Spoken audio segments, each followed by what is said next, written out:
چنانچہ ہارون رشید کو ایک مرتبہ پیاس لگی تو اس نے دربار کے خادم کو کہا کہ ایک پانی کا پیالہ لاؤ۔ خادم پانی کا پیالہ لایا۔ ایک اللہ والے پاس بیٹھے ہوئے تھے، وہ کہنے لگے بادشاہ سلامت میری بات پہلے سن لینا، بعد میں پانی پینا۔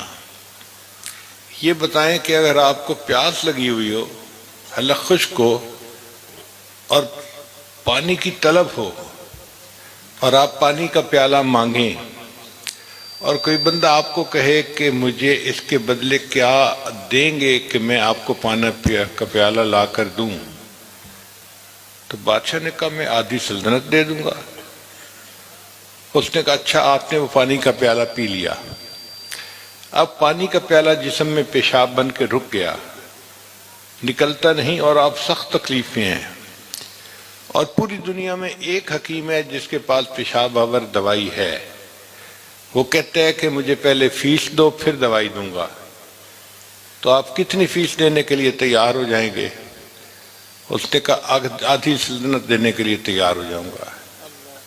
کہنے لگے کہ اس کا مطلب کہ تیری ساری بادشاہی کی قیمت ایک پانی کا پیالہ پینے اور جسم سے پیشاب بنا کر نکال دینے کے برابر ہے، کیا اس پہ تو فخر کرتا ہے اور غرور کرتا ہے؟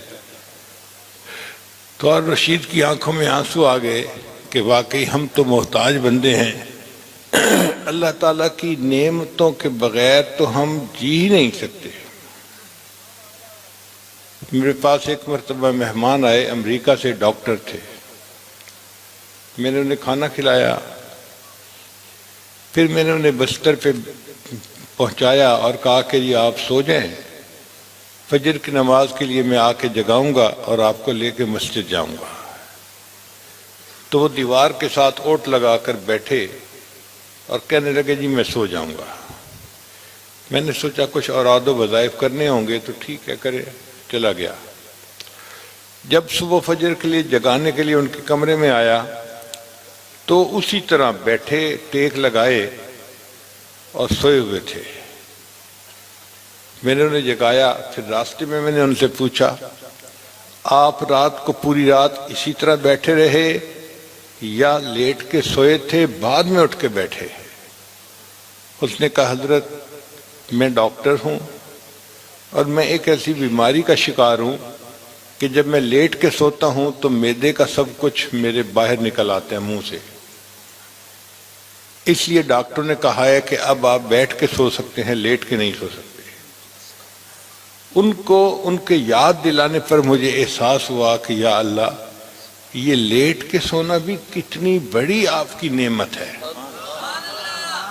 پھر ہم نے اس پر ریسرچ شروع کی تو ہمیں پتہ چلا کہ بہت سارے جاندار ایسے ہیں جو لیٹ کے نہیں سوتے، کھڑے کھڑے سو لیتے ہیں، ان کی قسمت میں لیٹ کے سونا نہیں ہے۔